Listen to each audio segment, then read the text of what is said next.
Hi everyone and welcome back to my channel. This is going to be my June wrap up. I can't believe June's already over. We're already like a decent way into July now as well.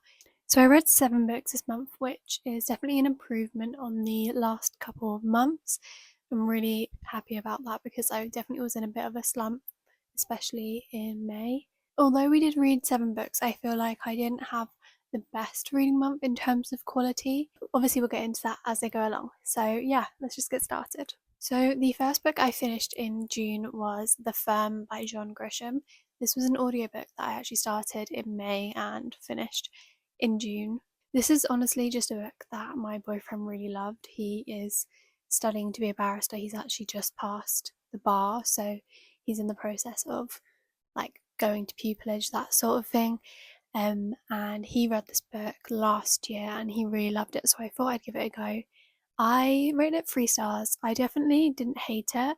I just didn't feel particularly interested in the storyline. It follows a main character who is a new lawyer. Obviously, in America, it's different to the UK, but in America, I'm pretty sure you just have a lawyer and they do the job of a solicitor and a barrister in the UK. I'm pretty sure, but don't hold me to that. And he is new to law and he gets a job offer at this firm in Texas, I believe. And it's like an amazing offer for a new lawyer, basically. And he obviously goes for it. Him and his, I think, new wife move down there, they set up a new life, but then they start to realize things maybe not are quite what they seem, and maybe he is going to need to do some things that he wouldn't want to do. And it kind of just follows that storyline. It's basically just corruption in this law firm. That's the story. People have died, and the main character is kind of trying to figure out how he's gonna get away from this firm without also dying. And yeah, that's the storyline. I found it interesting in the sense that I was interested to see the end, but it was quite a long book and I definitely wasn't interested in the story. I just kind of wanted to get to the end to figure out what would happen. It wasn't like the best ending, so that's why it's 3 stars, but I would recommend if you're someone that's interested in the law profession. Then the next book I finished was Heir of Fire by Sarah J Maas. Obviously, I've talked a lot about this in my newest Throne of Glass reading vlog, so I won't go on too much. It's the third/fourth book in the series, so again, not going to talk too much on it. I rate it 4 stars. It's my least favourite so far. I kind of just felt like we got all these new characters, which I really liked, but there just wasn't that much substance to any of the storylines in this one. And I feel like the next one kind of had the substance that this one could have had, if that makes sense.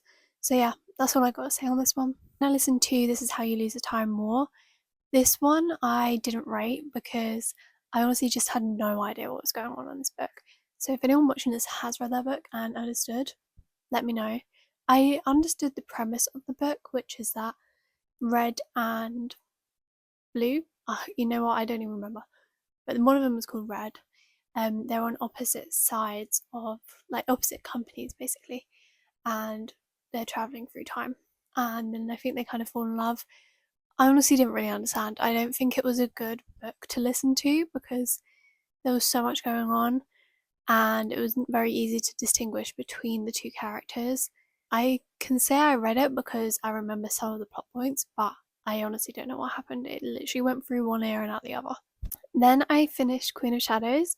This one, as I said, I preferred it. I gave it a 4.5, so it's not my favourite, but I definitely preferred it to a few of the others.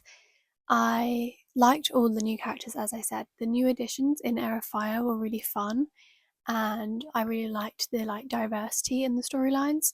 And just this book brought more diversity, if that makes sense, and just more kind of understanding of what was going on.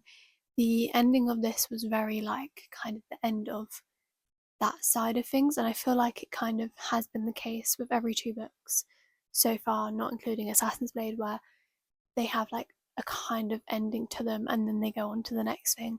So I did enjoy that and I enjoyed getting an ending to that storyline. I'm just really looking forward to a tandem read, but I might leave it a little while. And then I actually finished Hopeless by Elsie Silver. This was one that I think I started in March. I started it in a video with you guys. I can't remember which one. If I remember, I'll put it here. But yeah, I started it and I DNF'd it because I just wasn't loving it. I feel like the main thing for me was the age gap slash power dynamics kind of going on in the story, and definitely remained the case when I finished it. But I think because I picked it up where I finished, which was like halfway through, I could kind of forget about everything that happened in the first half. And I kind of did enjoy the second half, to be honest. I thought they were kind of cute, and I was just kind of forgetting the whole age gap thing. I didn't love it still. I think it's sort of 2.5 stars. I am not like set on my rating because I just don't really know how I feel about it, and because I DNF'd it for so long and then picked it back up, I feel like it's not really a fair rating anyway, because I had kind of forgotten about everything that happened and like pushed it to the back of my mind. And then the next two books are going to come up in a video coming out soon, so I'm not going to talk too much about them. But I read The Rulebook and Love on the Brain, and I kind of like them both. I feel like I definitely preferred The Rulebook. I prefer Sarah Adams' writing, I think. This was my first Ali Hazelwood book, which was fun. But yeah, definitely preferred The Rulebook over Love on the Brain. And yeah, look out for the video of these two. So those are all the books that I read in June. I feel like I had obviously quite a few books, but none of them have really stood out to me as ones I'm going to remember in years to come. So yeah, a bit of a disappointing really one, but it's okay.